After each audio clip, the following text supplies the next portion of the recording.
live on YouTube. I guess that was the initial part that we did start broadcasting, but after that, I think we went offline. So our technical team is working on it. Okay, I've got the okay from our technical team on YouTube. I'm going to mute myself. Humaira, you can start in 5 seconds after I mute.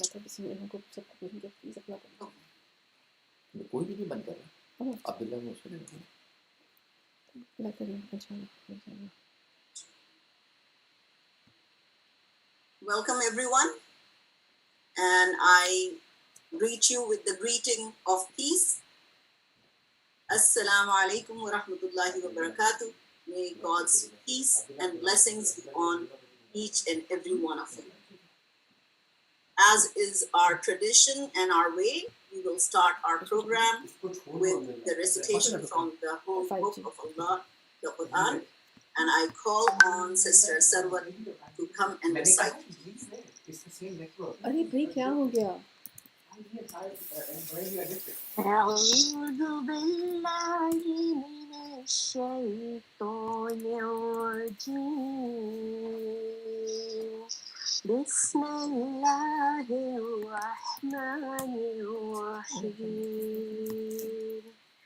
من كان يريد ثواب الدنيا فعند الله وعند الله ثواب الدنيا والآخرة وكان الله سميعا بصيرا يا أيها الذين آمنوا كونوا قوامين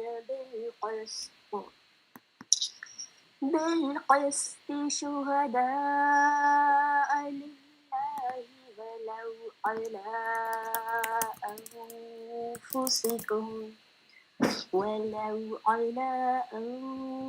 أنفسكم أو الوالدين والأقربين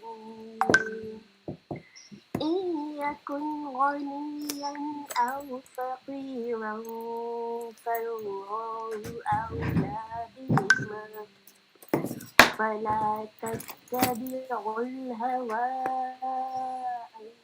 أن تعدلوا وإن تلهوا أو تقعدوا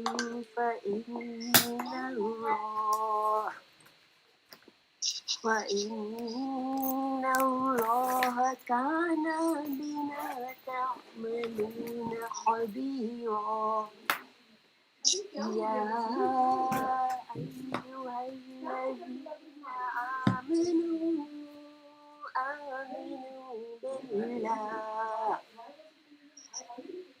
آمنوا بالله ورسوله والكتاب الذي نزل على رسوله والكتاب الذي أنزل من قبل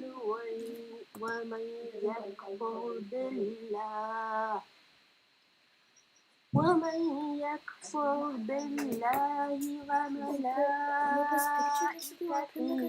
وكتبه ورسله واليوم الآخر فقد ضل ضلالا بعيدا صدق الله العظيم. Whoever desires the reward of this world, then with Allah is the reward of this world and the hereafter, and ever is Allah hearing and seeing. O you who have believed, be persistently standing firm in justice, witnesses for Allah, even if it be against yourselves or parents and relatives, whether one is rich or poor. Allah is more worthy of both. So follow not personal inclination, lest you not be just. And if you distort your testimony or refuse to give it, then indeed Allah is ever of what you do aware. O you who have believed, believe in Allah and His Messenger sallallahu alaihi wasallam and the book that He sent down upon His Messenger sallallahu alaihi wasallam and the scripture which He sent down before. And whoever disbelieves in Allah, His angels, His books, His messengers, and the last day has certainly gone far astray. Sadaqallahu al-Azim. Thank you so much, Sister Sarvat, for such a beautiful recitation and a beautiful reminder about standing up for justice, standing up for what is right. Before we move on, I want to be mindful and I want to acknowledge and connect with the first peoples of the lands that we have all, most of all, have immigrated to. I am zooming from Winnipeg, Manitoba, the ancestral lands of Treaty 1 territory, the lands and ancestral lands of the Métis people, the lands of the Dene, Dakota, Cree, Oji-Cree, and which is the homeland of the Métis Nation. I encourage all our participants who are viewing this program from different areas, different cities, to acknowledge the lands that they are viewing this webinar from. You can put it in the chat or just acknowledge it and be mindful of the visitors, the land that we are visitors on. The topic that we have today is a very heavy topic. I want to ask all of you that maybe it would be a topic that would trigger, it would be triggering, it might trigger some emotions, difficult memories, and even trauma that was felt before. So I want you to take a moment to think about somebody that you can talk to. You can debrief later on. It could be a mentor, it could be a counselor, it could be a friend. If you need to take a break and step away for a bit, then give that to yourself. So the program today that is brought to you by ICNA Sisters, I want to just say a little bit about who ICNA Sisters are and what we do. ICNA Sisters, the Islamic Circle of North America, the Sisters branch, we work towards developing personal excellence in faith, worship, morality. It motivates Muslim women to support the efforts for civil liberties and socioeconomic justice, serve all those who are in need, cooperate with other organizations that are working towards similar goals. There are a lot of programs, a lot of campaigns that ICNA Sisters runs throughout the year in most of the cities of Canada. We have members, more than 1,200 members across Canada, and obviously multitude of volunteers.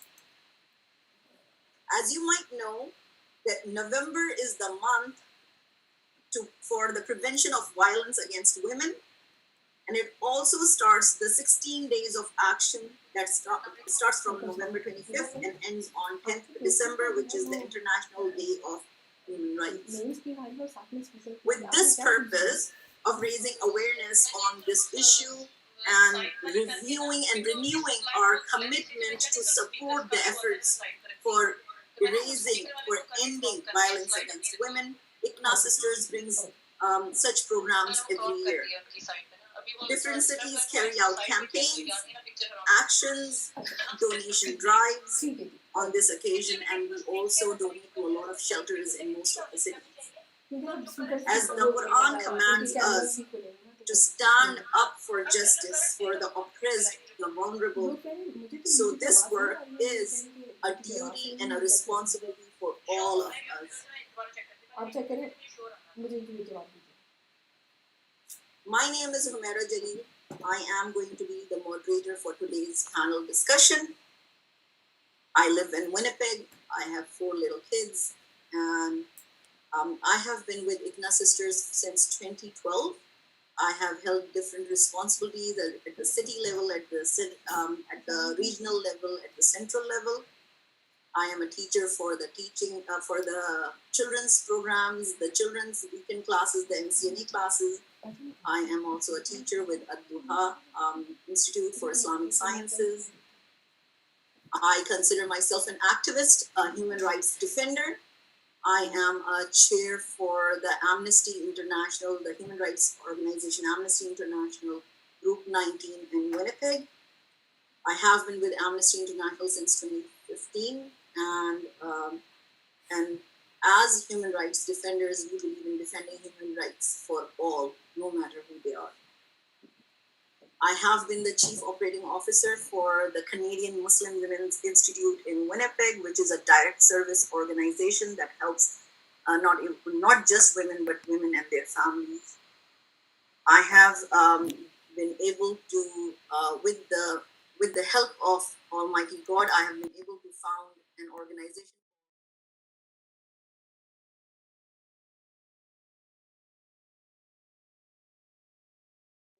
who are finding themselves in a very challenging situation, either because of relationship issues or because because of abuse.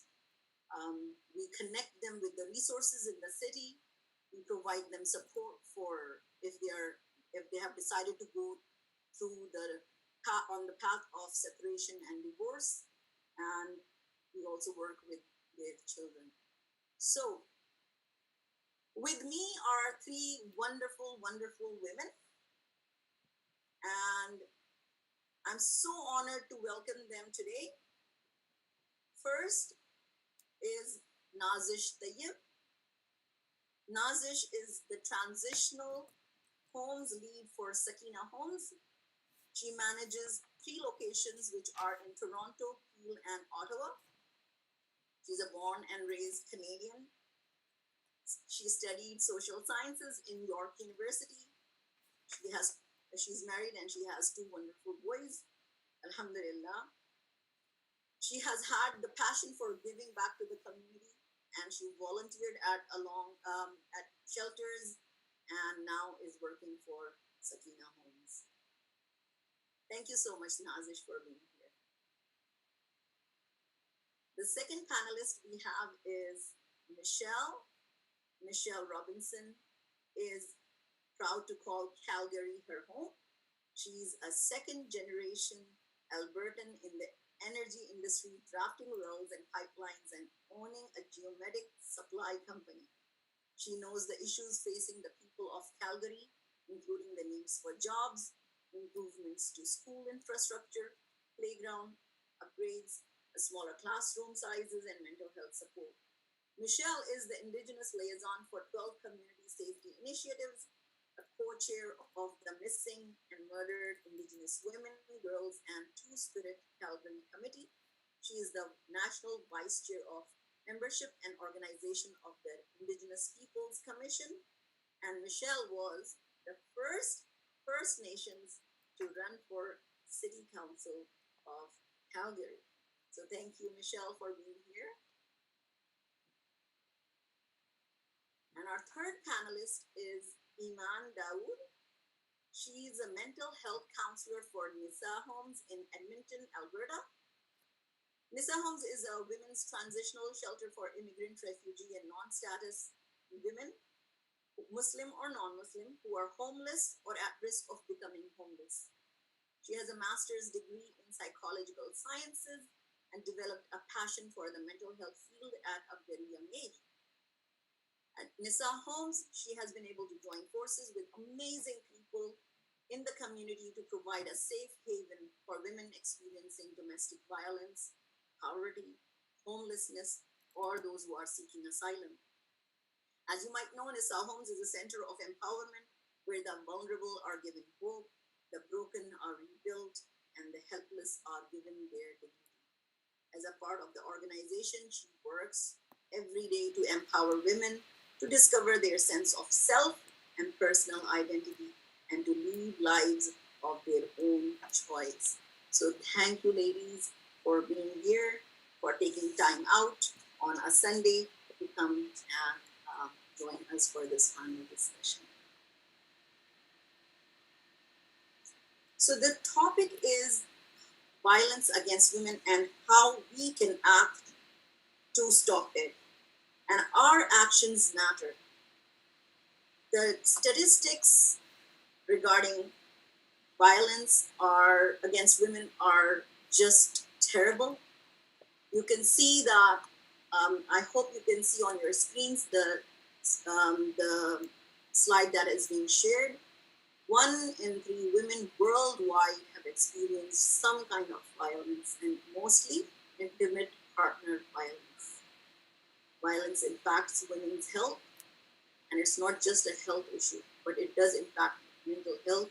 It leads to injuries, it leads to depression, anxiety, self-harm, suicide, unwanted pregnancies, and so many other things.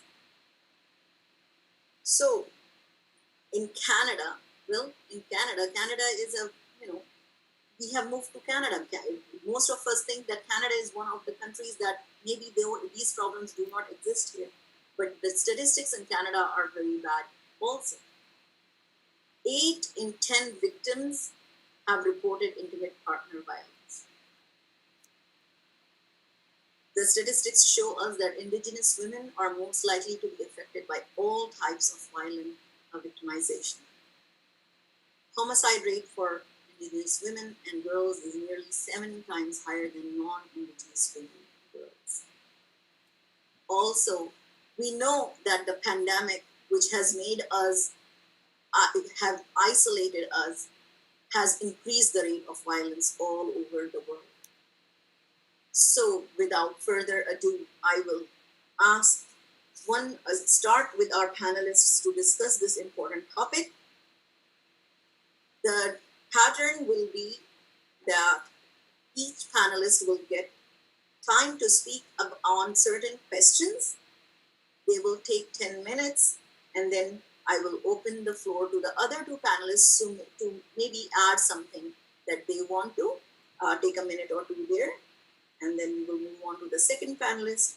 And again, we'll ask them some questions, 10 minutes for them, and a minute or 2 to the other panelists so to add something to it. And then at the end, we will have some time for question answers.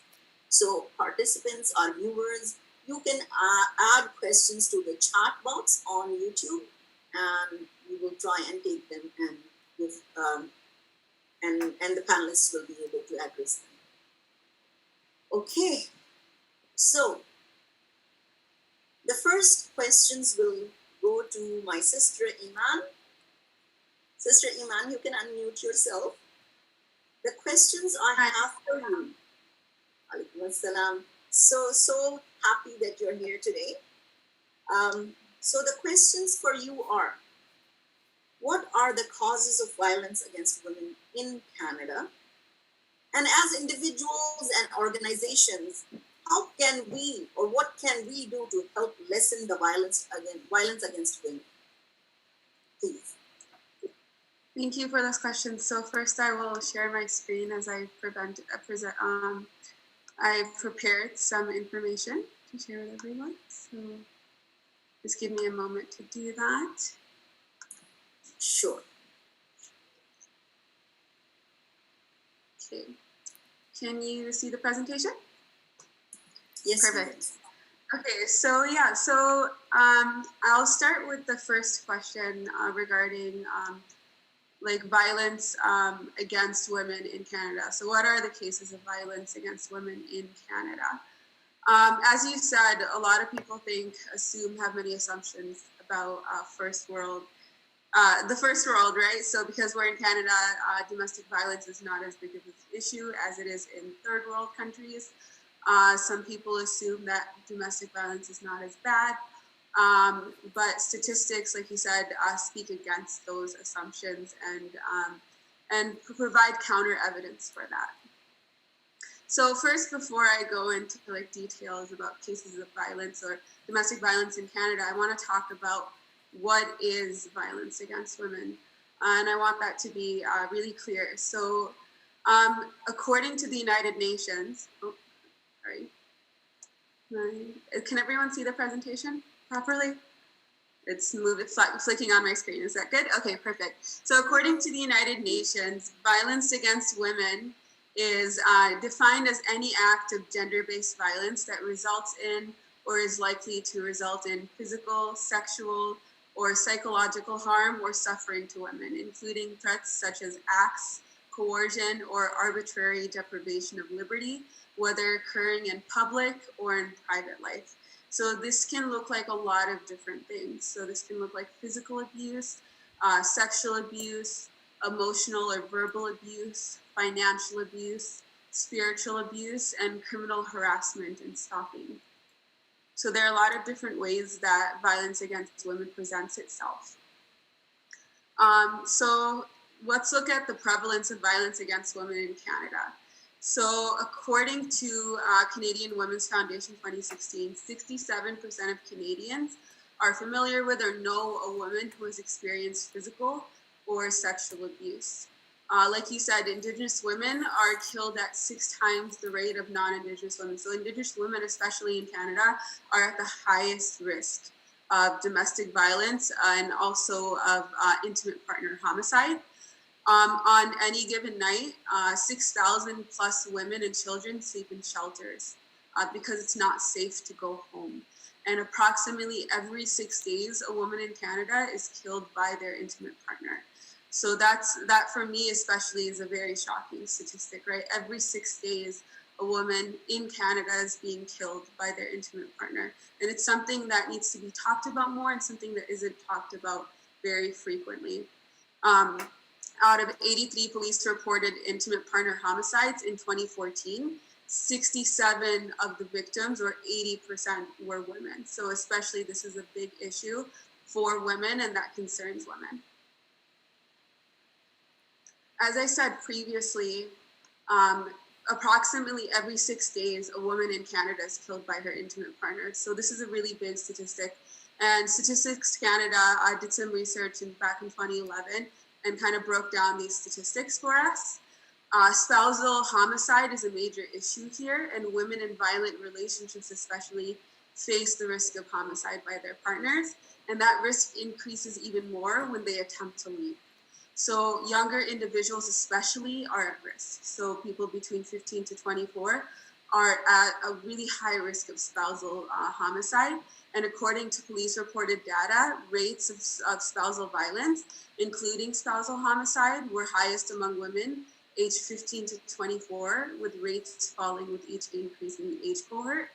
Also, when looking at dating partner homicide, by contrast, when it comes to like the victims of dating partner homicide, Canadians aged 25 to 34, along with those aged 35 to 44, experienced the highest rates of dating violence per 100,000 unmarried persons.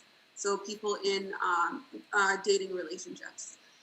So when dating violence culminated in homicides, especially victims were even older. So with the risk being highest amongst those aged 35 to 44. And this data just goes to tell you that domestic violence and violence against women really is not restricted to just one age group.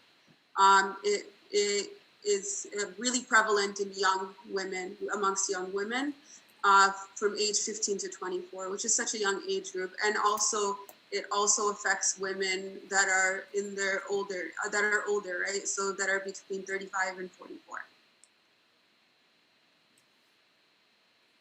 So we often hear people saying, you know, if someone's in a bad situation, in a bad relationship, or experiencing domestic violence, that they should just leave.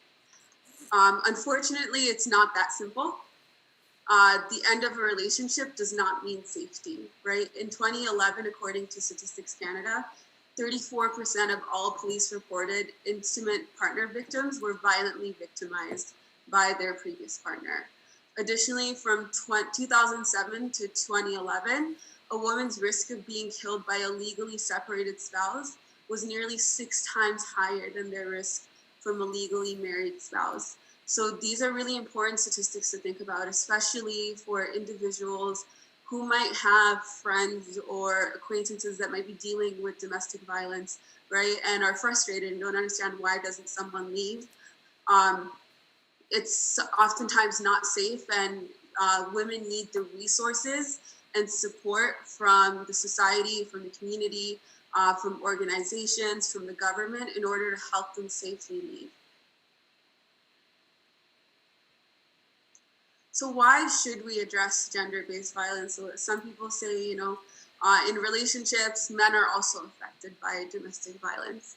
But the fact of the matter is, according to the math, according to the statistics, women are more so affected by this issue and are very much so affected, right? And women and children alike. Because one of the reasons why we need to address gender-based violence is because it costs women their lives. Every 6 days, like I said, a woman in Canada is killed by their intimate partners. Violence against women also costs a lot. Like, it costs taxpayers and the government billions of dollars every year. Canadians spend about $7.4 billion a year to deal with the aftermath of spousal violence alone. Violence against women also has a profound effect on children. Children who witness violence in the home have twice the rate of psychiatric disorders as children with non-violent homes. So it's really important to understand, right, gender-based violence can have such a profound effect on many, many lives. I was sitting this weekend, over the weekend, I was sitting with a group of women that I work with at Nissa Homes, and one of the women said something that was just so profound. And she was sitting there, and she looked at me and said, we're like 9 children here and 3 women, right? 11 people. And we're all here because of the actions of 3 men. So just think about that for a second. Just thinking about that, it really just broke my heart to think about the profound effect, right? That violence against women specifically has on the community, on our societies, on our sisters, on children, and so on. So that brings me to the next question of how can we as individuals and as an organization help to lessen violence against women? So how can we address domestic violence? One of the first things I want to talk about in regards to addressing domestic violence is understanding signs of domestic violence. Without understanding what domestic violence looks like, it can be really hard to miss it, and it can be really hard to help people. One common sign of domestic violence is excuses for injuries. So you might know someone who frequently has injuries, bruising, broken bones, those types of things, right? A black eye. And they always have an excuse for these frequent injuries that are not typical at all. And so it's really important to notice that when that's happening. That can be a more apparent sign. A less apparent sign can be changes in personality. Abusers often attack the confidence and self-esteem of the abused. They use this as a tactic to gain control and to exert their dominance, right? So when you see someone who typically has high self-esteem and is confident slowly begin to lose their confidence, to lose their self-esteem, that can be a sign of domestic violence. When you notice individuals that constantly check in with their partners, that are always worried about pleasing their partner, what their partner is going to think, if their partner will be upset, and that never really have money on hand, these are also signs that might not be very apparent, but once you talk to someone and when you know someone, they can be signs of domestic violence that we can see. And then also other signs of domestic violence include skipping out on work, school, or social outings for no clear reason, and then wearing clothes that might not fit the season. So this might not apply, obviously, to everyone depending on their personal religious practices, but oftentimes women will use long sleeves or cover excessively in the summer or during warm weather in order to cover up bruises. So that being said, what do we do if we think someone is being abused? So there are a few different recommendations I have. Number one, if there's like immediate danger, you need to call 911 or some sort of emergency number in your community, right? So you want to ensure the safety of someone. Secondly, always put the individual's safety first. Never talk to anyone about abuse in front of their abuser. And unless someone actually specifically asks for it, don't give them materials about domestic violence or about abuse, or leave information through voice messages or emails that might be discovered by their abuser. Typically, you want to stick to verbal contact because you don't want to put them at risk. That being said, of course, abuse does thrive on secrecy. So it's really important to speak up if you can do so safely, and do so in a manner that protects the individual and any other vulnerable individuals that are involved. If someone wants to talk, it's really important to listen to them.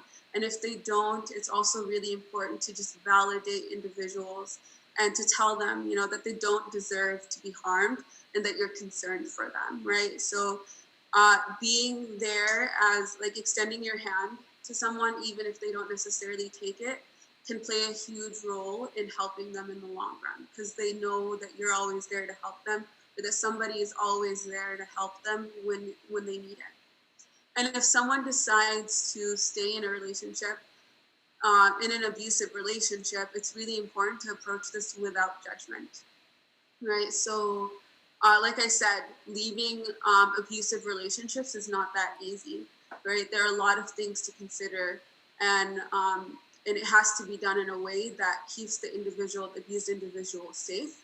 So always be there, extend a hand of help, and let them know that you're there for them. But don't judge someone if they choose to stay in a relationship. Additionally, the other things that I would recommend when you're dealing with someone who might be abused or is abused, is educate yourself, right? Provide them with education and educate yourself on emergency services in the community, on different shelters. Provide them even with a number that they can call if they need help. The last thing that I would recommend, and especially I would recommend this especially for people who might work as social workers or caseworkers, or individuals who might have a close relative or a really close friend, I would create a safety plan. Create a safety plan with an individual so that if they need help, that they can get it right away. That could be sending a code message of some sort, or anything like that, right? So there are many ways we can approach safety plans, and it's important to have that, especially for women who are trying to escape domestic violence. One of the last things I want to talk about before my time is up is what the things that we can do as organizations, right, to address domestic violence. And one thing that I think is really important is creating partnerships. So there are so many wonderful organizations out there that are addressing domestic violence, that are helping women, and that are doing research and providing education and training on domestic violence. And especially in organizations that are working in social services, we should provide our employees with training, with education. Every caseworker and social worker, and anyone who works with women who, or people who might be affected by domestic violence, should seek these resources and seek these trainings. By partnering with organizations that battle domestic violence, we can help strengthen them. We can help strengthen them to do more research, right, on abuse and on domestic violence, to work towards legislation, and to work towards reducing the rate of violence and the rate of domestic abuse and violence in Canada. So that's all I have. Thank you. Thank you so much. And my slideshow and return to the call. Thank you so much, Iman, for sharing that and for discussing at length. So I would give a chance to our other panelists, Nazish or Michelle, to please jump in and say what is on your mind. What can we do? And my question is, first of all, are shelters the answer? Are So, shelters? yeah, I can speak for myself, and I'll just say that no, these solutions are not working at all for Indigenous people because the shelters themselves have so much bias. They're usually run by predominantly white institutions, and they don't have Indigenous training and education. So as a result, well, first of all, if we even try to call the police, if the police don't kill us, they do beat and rape us because they can get away with it by Canadian society. And as a result, I actually don't recommend almost that entire presentation to Indigenous people because that would put us at greater harm and greater risk. And our people have tried to work with predominantly white institutions like screen shelters and such, but they continuously drop the ball, have cultural insensitivity. So as a result, our women end up in extreme situations where their children get apprehended, for example, by these institutions that have been systemically created in order to target Indigenous women and our families and our children. So for us, no, I don't recommend almost any of those things because that will disproportionately affect Indigenous women and families negatively, and if not kill them, end up with children taken away, us being beaten or raped. So those are not solutions that work for Indigenous people, unfortunately. Nanish, would you like to? Yeah, so I wanted to add that I feel that some women of other cultures as well are facing the same kind of issues where they don't know, they don't realize what resources are out there for them, what culturally, religiously sensitive programs are there for, let's say, Muslim women. And that is one of the reasons why Sakina Homes was first opened, was so that these women who feel stuck and who feel like they don't fully understand the laws or the rights of women here in Canada, organizations like ours, you know, is there to work alongside these women to help them, to help educate them, to help access resources that they may not even know have existed. So this whole the cultural gap when it comes to like policies and programs is very important, I think. And I think that's one thing that I think we all need to be more aware of, is that there's so many culture gaps for different cultures. And, you know, it's very hard for these women who are culturally sensitive to fit into the programs that are already existing. So I think that is something definitely that we need to work towards as well. Thank you so much. So I do understand, and I think you both touched on culturally safe and culturally appropriate services. And I know that there are so many Indigenous organizations. There are, Sakina, we have NISA, we have other that are providing those services. And Imani also touched on that if you find some, or if you feel that somebody is facing violence or is in an abusive relationship, what can we do? My follow-up question on that is, sometimes you know for sure the person is in an abusive relationship, but the person doesn't want to leave. How can we support that person, that woman, that family, when they are not ready to leave and they are in an abusive relationship? So I can start on that one. Something that's unique to Sakina Homes is that we do provide remote casework. So if a woman is not ready to leave home, or if she's unsure of what her rights are or what resources are out there available for her, we provide remote over the phone casework where a woman can call us or email us or text us, however way she needs to communicate with us. And we will have caseworkers work with her one-on-one to figure out what is it that she needs, what access, what resource does she need? Is it counseling? Is it knowing what her rights are as, let's say someone who doesn't have Canadian citizenship, right? So we will work alongside this woman remotely over the phone to ensure that she's equipped with everything. And we will also create, like Iman mentioned earlier, a safety plan so that, if she is in an emergency situation, if she does need to pick up and leave right away, what does she need, where does she go, and how does she go about doing it? Thank you. We will move to Michelle then, Michelle Robinson. The two questions that were given to Michelle were, what are the reasons for violence against Indigenous women?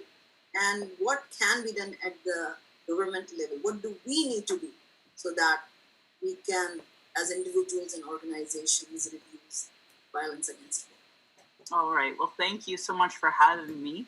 Oki, Naganago, Meko Chase, Maki, Assalamu alaikum.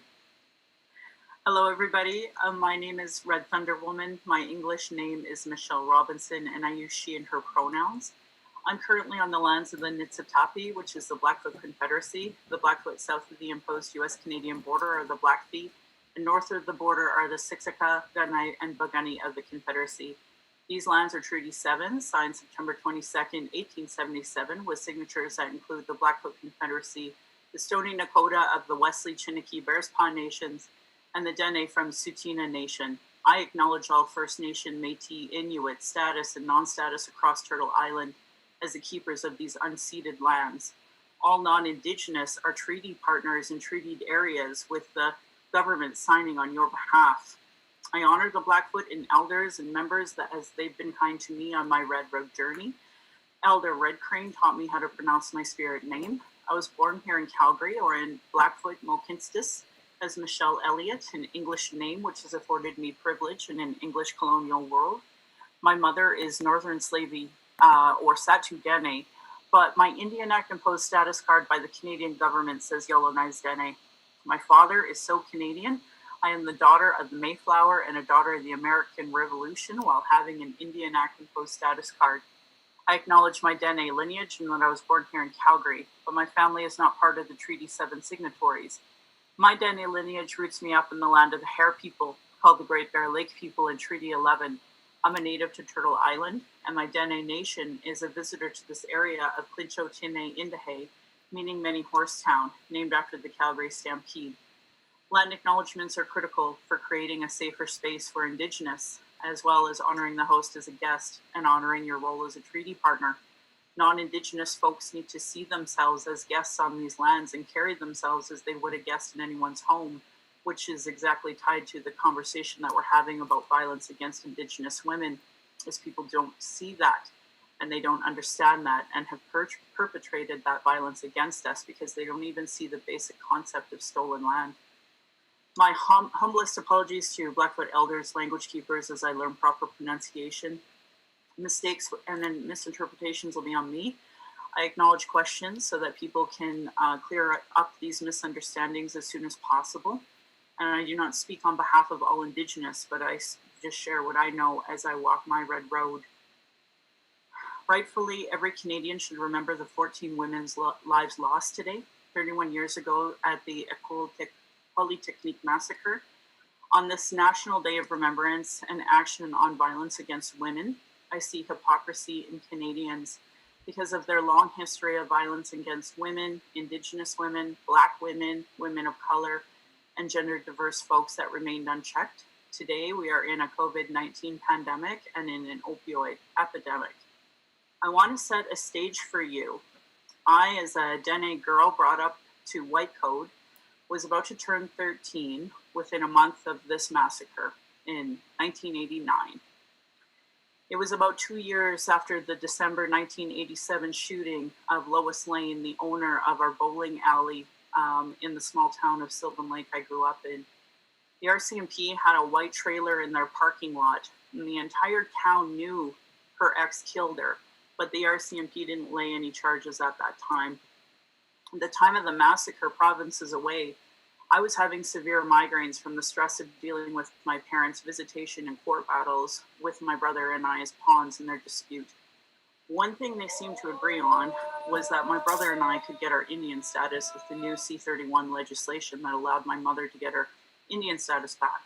Of course, none of us understood the violence that classification would have inflict on me by the state of Canada, the province of Alberta, or the municipal jurisdictions I would live in. I want to continue imagining 1989 from my perspective in a small town Alberta. I was really big into Stampede Wrestling, WWF, World Wild Wrestling. Hulk Hogan was a major thing. Arnold Schwarzenegger's Predator was a hit. And at that time, Brian Mulroney was prime minister. Don Getty, a conservative, was premier. And we were transitioning from Ralph Klein being our mayor. We had just wrapped up the Winter Olympics, and the Calgary Flames finally won a cup. So this was that era. But in 1983, male Canadian elected MPs openly laughed in the House of Commons when elected MP and social worker Margaret Mitchell spoke out against domestic violence. Wham, my favorite band, broke up, but the awful homophobic things were being said about them and were openly joked about in my home. 1987, Princess Diana publicly, without gloves, shook the hands of a man with AIDS to show the world that we don't get AIDS by touching a man with AIDS, to dispel that awful belief at that time.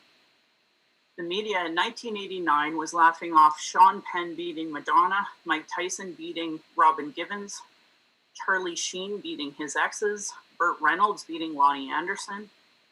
January 1989 was when Nicole Simpson was beaten so badly by the Juice O.J. Simpson that she required hospitalization. 4 months after that vicious 1989 beating, Mr. Simpson pled no contest to the charge of spousal abuse. He was sentenced by a municipal judge to 120 hours of community service and 2 years probation. They fined him $200 and ordered him to give $500 to a shelter to battered women. All the data on domestic violence at that time ignored race-based information and sexually diverse information. All of the data, many rumors of Katie Lang not acting or looking like the way a woman's quote-unquote should, while Three's Company reruns played homophobic jokes. In fact, fun fact, in 1989, Dr. Anthony Fauci was the head of the National Institute of Health's National Institute of Allergy and Infectious Diseases, and he endorsed giving HIV positive people who do not qualify for clinical trials access to experimental drugs. This was at the height of the purge of the LGBTQ2+ Operation Fruit Machine, the Canadian government, which was the height of homophobia, transphobia, and anti-LGBTQ2+ rhetoric. This was the society that hands down allowed violence against women, gender diverse folks, and I knew it then. Within 6 months of this massacre, I witnessed violence against Indigenous women and children at Oka, or as our people call it, the invasion of Genocidaki. Today, I see that through the lens of discriminatory policy. My first memories of life are of a white father and Dene mother fistfighting. I spent my 20s in counseling to unpack my childhood. I learned about the impact of growing up in a home of violence with very white-coded information. The news, society, and white counselors that I had seen Indigenous as the reason for their woes, and never a product of the state violence inflicted over generations. In my 20s, I was unpacking sexism and misogyny and toxic male violence, but only until my 30s and 40s did I start to understand how racism and colonialism and Canada's story was reflected in my own family. Today, just shy of 44, I speak out against the multi-level government policies that continue to violently attack Indigenous women, girls, and Two-Spirit. Because of COVID-19, I see folks offhandedly joke about eugenics and Darwinism. Sometimes it's from so-called progressive people about anti-maskers. Sometimes it's anti-maskers or my premier talking about old people or people with autoimmune compromised systems dying of COVID-19. After watching the state use religious institutions, the military, the police, the government institutions, and they all had gender-based discriminatory legislation against women and gender-diverse folks, from the Indian Act to sterilizations to child welfare to children with disabilities to education to immigration policies. Joking about eugenics and Darwinism is another form of verbal violence that allows our society to continue with discriminatory economic status, discriminatory illness, marginalization, and even death. I have books on the subject that I wish all Canadians had. Darwinism has been debunked. Eugenics has led to the Holocaust and other genocides. Today, my genocide of my people isn't even named by politicians and Canadians, and it's certainly not taught. We cannot understate the need for politicians to have the courage to implement systemic changes from the reports, inquiries, and recommendations on domestic violence, poverty reduction, housing, health, gun control, justice, and more.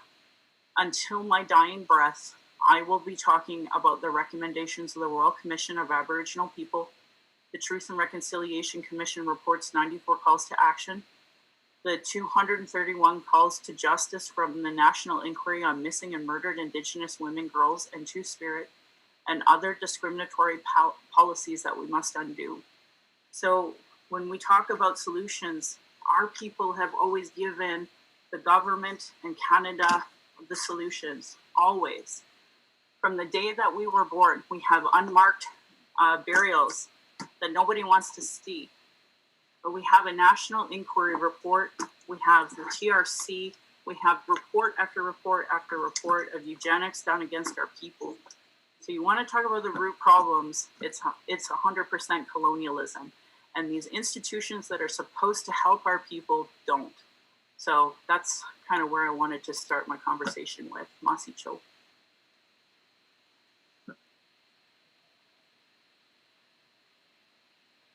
Thank you, Michelle, for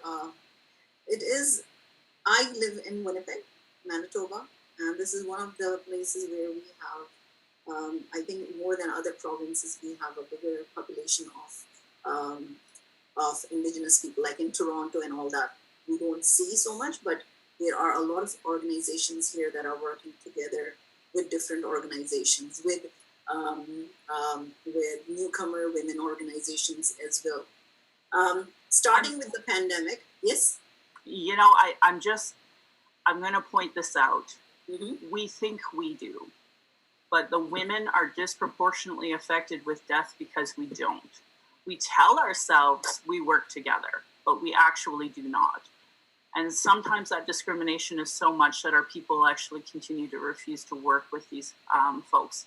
And this is why I speak out against the violence that we face from the police, from social workers, and these shelter institutions, because they apprehend our children with bias in their reports, and we have no way to fight this system. We're underfunded in the justice system. So I actually really caution saying that we are working together, because I would argue that we're not. And I would argue that because we're not, and because we claim we are, that is why we continue to see so much violence against Indigenous women. So how can we, I think we need to learn from you, how can we work together? Because on the superficially, it seems like we are, and there are groups, there are, family violence consortiums that we are all sitting on, and it feels nice we're sitting around the table, but what's happening there? Not really much. And then the government during the pandemic has, they have identified, okay, yes, so this has intensified, so they've pumped more money and they're giving out more money. But is it really helping the community? Is it really helping the women who are being abused? So I would like you to maybe share some points there. Sure. First, I'll start with the Truth and Reconciliation Commission Call to Action 93. And that is one where we're talking about education for newcomers. Like, for example, although we may share racism, we don't share the same experience. We actually do if we were willing to dig deeper, but because most people aren't and they have very superficial understandings of Indigenous people, we don't share the same solutions. So that's number one. Call to Action 57 is education for all public servants, which I would argue are all shelters and people, social workers, and yet they don't understand Indigenous issues or education. So, for example, how many shelters don't even allow a simple smudge in their shelter? That is absolutely the experience here in Calgary. And then for our police to not allow us to smudge. this is common here. Our customs and outlaws were legislatively outlawed, but they still continue today, where I can't light a smudge in most institutions. So until non-Indigenous people really understand colonialism, and the irony is most people who have come here to Calgary or to Canada in general are fleeing colonialism in some capacity. But yet when they come here, then become the perpetrators of colonizers to Indigenous people by not understanding our issues. So number one thing is education, right? So we've given the 94 calls to action. We've given the Royal Commission on Aboriginal Peoples, which has over 444 recommendations that have never been fully realized. We have books after books. We have a hashtag, Indigenous Reads. We literally give Canadians all the free education they have. I have a podcast that lists out all of these solutions. I've had a book club for over 4 years giving out these solutions. And I am coming off the backs and shoulders of so many people before me. There's not a question Indigenous people have not given Canadians the answers. They've just refused to listen and refused to elect politicians willing to implement the solutions. That's what it is. That's the problem that Indigenous people are facing in Canada. Thank you. So I will encourage all of our viewers to please, we will share the link for your podcast if you could. And then we will also, the books that she has shared with us, Michelle has shared with us. First thing is awareness. First thing is education. We need to know. And unfortunately, most of us are not aware of these things. And Michelle is very right. Education is the first thing. We need to be educated about these issues. Indigenous issues are our issues. They're not for, these are our sisters. And if we do not work together, this is not going to be solved. So, you know what? Thank you so much, Michelle, for this. Nazish and Iman, if you want to jump in with any comments, please do. Yeah, definitely. I'll go ahead. I definitely agree on your point of the government and the institutions that we have now don't provide enough support, and they don't provide culturally appropriate support, right? Or resources for Indigenous women. And same goes, right, for immigrant women and for people of color. It really is a sad situation because a lot of the institutions that are around, right, a lot of the shelters that are available for people to go to are majority white and not really appropriate and culturally appropriate or educated regarding different cultures, different religions, different practices. So this is a major difficulty, especially working at Nisa homes.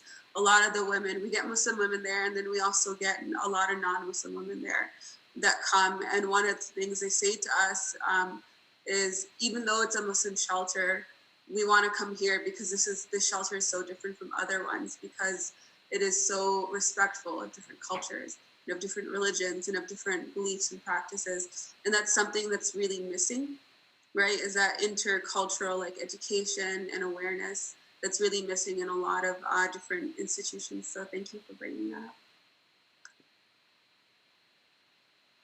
Thank you, Iman, for sharing that. So we will move on to Nazish. Nazish has questions about why are some women more vulnerable to violence than others, and what kind of policies or instruments are there to decrease violence against women? So I'm going to start off by saying that yes, there are women that are more vulnerable to violence, and I'm sure Michelle agrees. She just touched upon Indigenous women facing violence and the reasons why they do. But if you look up who is vulnerable, if you look up data, it will say exactly what Iman was saying at the beginning of her presentation. But we have to keep in mind that not all violence, not all abuse is reported. So there is a chunk of data that we are not getting because women may not feel comfortable. Culturally or religiously, they may not feel that they can share that information or report what they're going through. But based on my experience at Sakina Homes, I can say that immigrant women are more vulnerable to violence. Majority of the women we deal with are immigrant women. And so they're more vulnerable for many different reasons. And some of the reasons are because there may be a language barrier. There may be a lack of knowledge of the laws or the rights of women in Canada. There may be, they may not have access to these resources, right? And then oftentimes they are misinformed by their spouse or their family as to what their rights are. And so those are reasons why immigrant women, may have some barriers or may be more vulnerable to violence. So when you talk about women facing violence, we have to, it's often heightened when you add intersectionality. So when you're adding into the mix that, we're not just women dealing with these issues, we may be women of color, we may be an Indigenous woman, we may be from a minority religion or culture. So when you have that mix of the type of woman, you will be more vulnerable, unfortunately. You are at a disadvantage. And, it's unfortunate to say that. But that is also one of the reasons why Sakina Home started, was to deal with these issues. And since COVID hit, we've been hit with our calls and our emails have gone through the roof. Women are contacting us with they need help. They are stuck at home. They're isolated. Their abusers are home with them all day long. They don't get a break. So we do provide that support to these women remotely. But we also create, like I mentioned earlier, that safety plan of if a woman does need to leave, we will equip her with the right tools and what she needs to do to leave. So there's an example of a client that we had recently, and she contacted Sakina Homes, and her status was PR, and so she had been dealing with abuse for a number of years. And when she contacted us, she was like at her wit's end. She couldn't take it anymore. She's like, I can't do this. I've been dealing with abuse, but now with COVID and isolation lockdown, I can't deal with it anymore. And so we asked her, like, what do you see yourself doing? Do you want to leave? Do you want us, to create a safety plan? And she's like, no, I don't want to lose my children. And, it was like, what kind of information are you getting from your, you're getting misinformed on your rights and the rules in the country. So it was really important to work with her to first explain, what laws there are to protect her, and that, no, she's not going to get deported, or no, her children will not be taken away from her if she is fleeing abuse. So from my experience, immigrant women are vulnerable to violence, and we deal with that on a daily basis at Sakina Homes.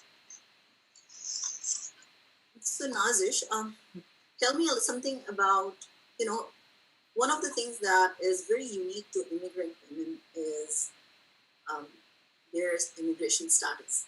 And a lot of the times that is used as a tactic to keep them in that relationship. Yeah. So in your work, what have you seen? Like, is there an example? Can you just put this to rest for all of us? Is there an example ever that you've seen that someone reported violence and then they were deported? Can you just put that to rest for all? So from my experience, no. But I do want to say that there was, back in 2012, I believe, there was, the federal government did announce the introduction of it was a conditional permanent residency period. So if a woman was coming into the country with being sponsored into the country and had PR status, there was a period of time, which was like a conditional 2-year period, that she had to stay in the relationship in order to maintain her status. And this created a lot of problems for women dealing with violence, because these women were now coming into a new country, right? Like, there's all these challenges that newcomers face anyways. Now they're coming into a situation where they don't know the laws of the country. They may not know the language even, right? And then they're being told that no matter what, to stay here, you have to be in this relationship, regardless of what type of relationship it is. So many women were stuck in these relationships, being forced to stay with their abuser in a toxic relationship. If they had children, their children were living in a harmful environment. And these women stayed in these relationships so that their PR status wouldn't be revoked, or that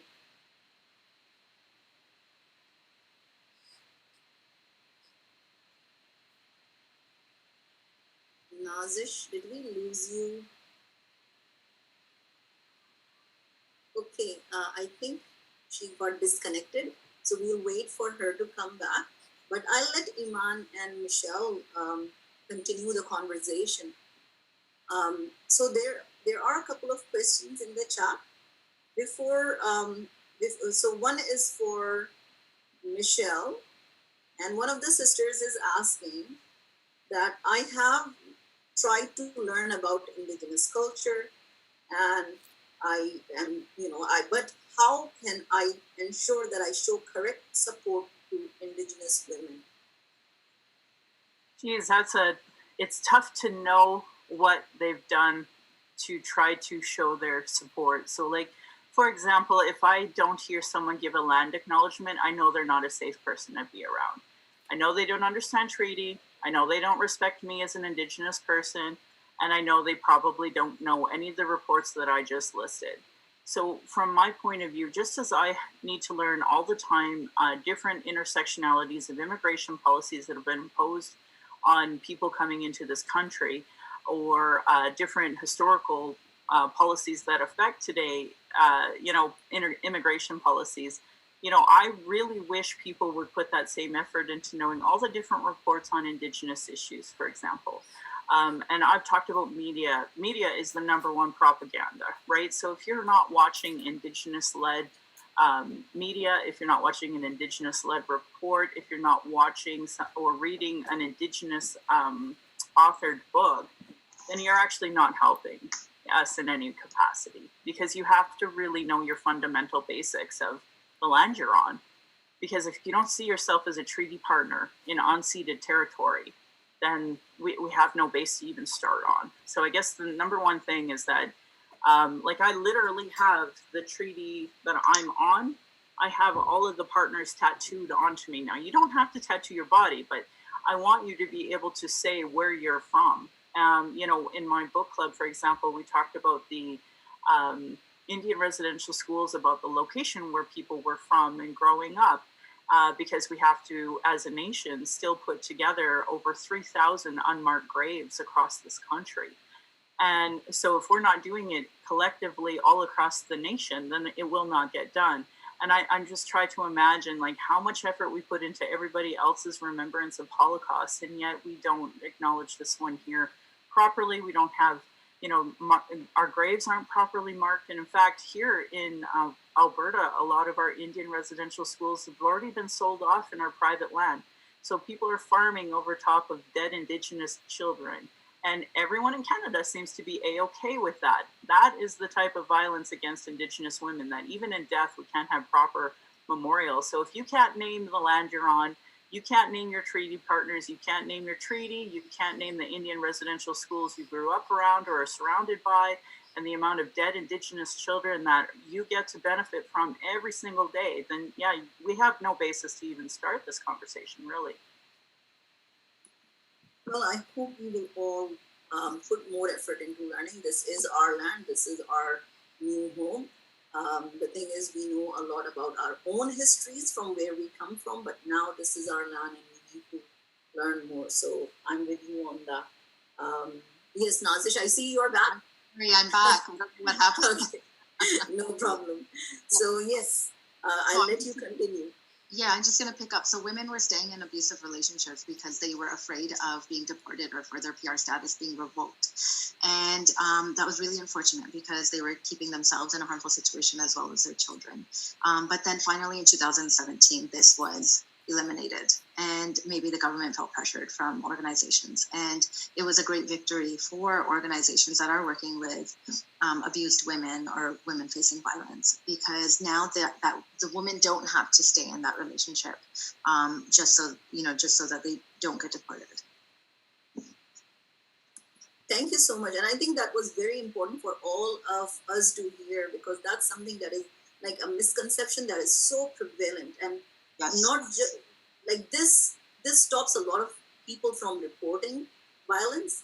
And even if somebody knows about something, they actually sometimes end up advising the woman against it, because for the same reasons you were quoting, that they might lose their children, they might be deported, and so that's not the case. And that's the policies, the rules, the laws do not support that.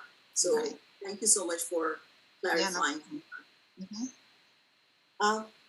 For all the ladies, for all three of you, I have a question regarding seniors and violence against senior women, because this is not something that is only prevalent in certain ages or in certain income households. This is prevalent in all parts of the society.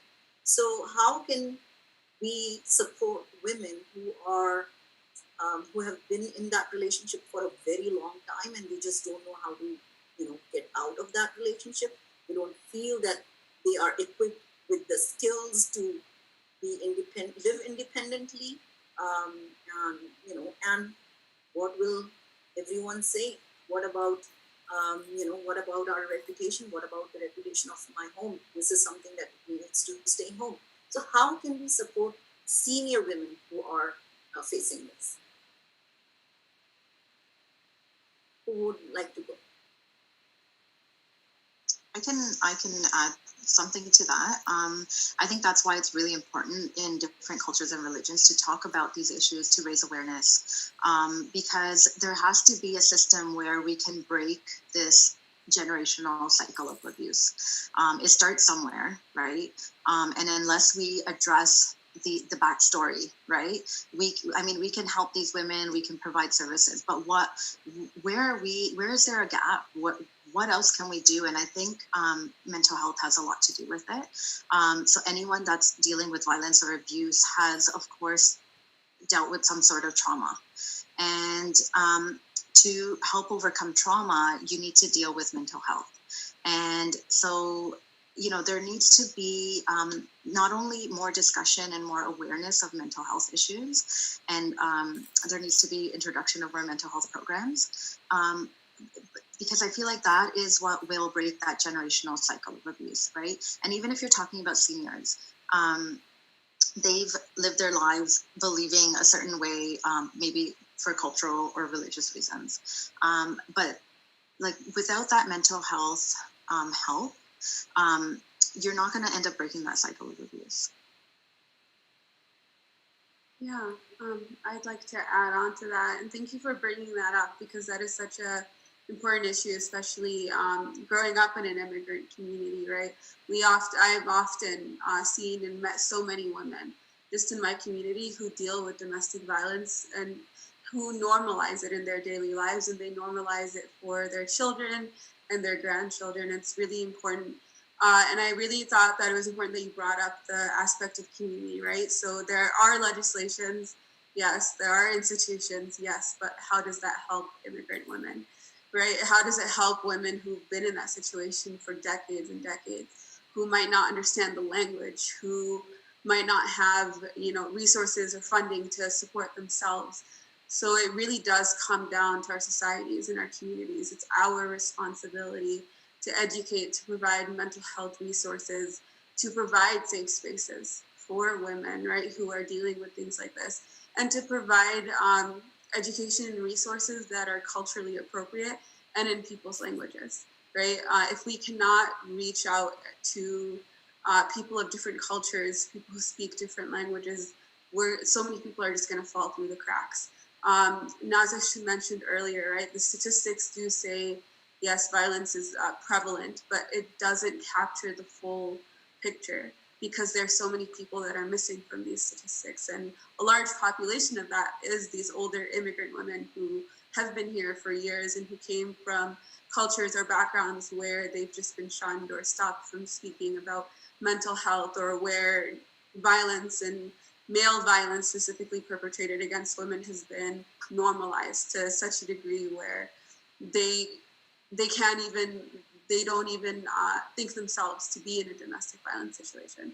So yes, I think it's really important when it comes to especially the older women in our societies to work, right, as for our generation that has been fortunate, right, that has been educated, that has a good understanding of policies and resources, to work together to create safe spaces, because the spaces that exist now are not sufficient.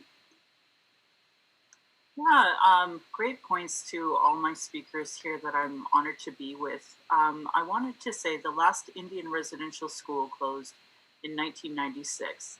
To this day, my grandmother believes that she is going to burn in hell because the Catholic Church taught her very strongly that you never leave your husband, and that her offspring, by not being Catholic, will condemn her to a life of eternal hell. So I would argue that a lot of the religious based leaders still have a lot of work to do on their religious abuse, their spiritual abuse. I mean, religious abuse is a known factor within all of these institutions. And, I can tell my granny until I'm blue in the face that it's okay to leave an abusive relationship, that it's okay to divorce from that, but at the end of the day, she doesn't believe it because I am not a Catholic priest, you know?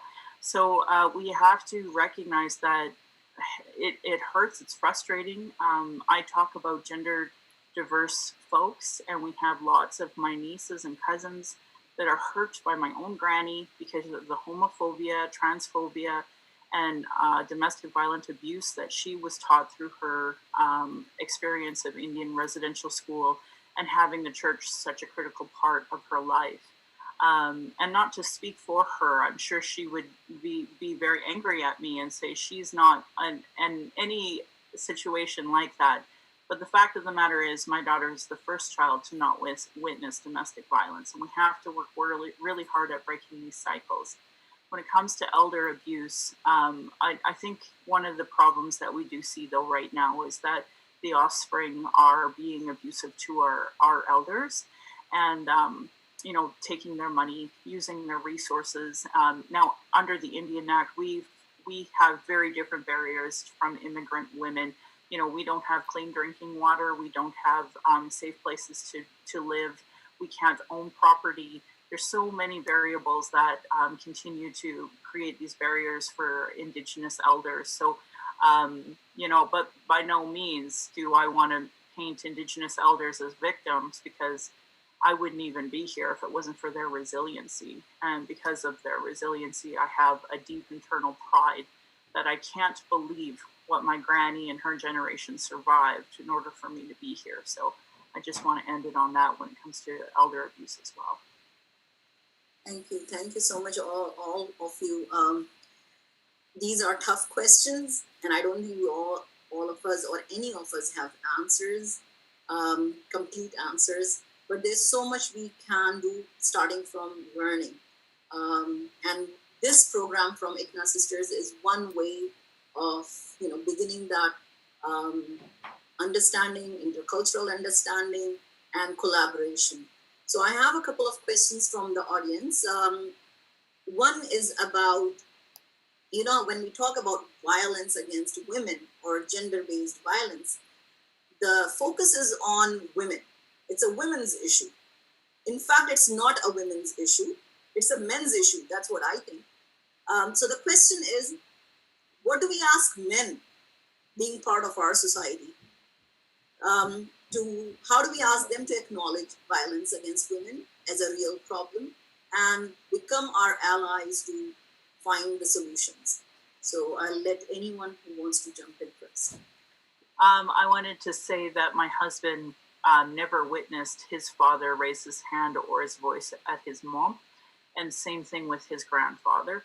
And I think that men need to see their role as healthy role models to their sons and to their daughters, because even unhealthy role models to daughters teaches daughters it's okay to be hidden, to be beaten, to be abused. So men have a very strong role in being positive role models for their children and teaching the next generations not to be abusive.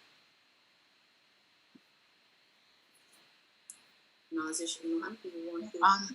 I want to add that when it comes to men being the abuser, I think if there was a system where the men would not only fine, they deal with the court system and they are charged, and but if there were programs in place where everyone involved would have to take like some sort of anger management classes, or like training and educational courses when it comes to emotional issues and abuse. I think that would really be beneficial because we always focus on the women and how to help them recover from this abuse. But I think a part of the healing process is to provide those services to the men as well who are, victimizing these women, right?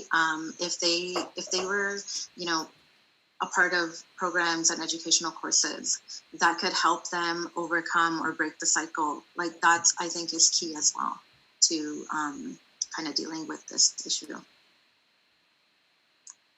I definitely agree with you, Nazish. I think mental health services and like mental health education can really help and do a lot to help in terms of working on men taking accountability, right? And men changing their patterns and realizing that they need to change their patterns.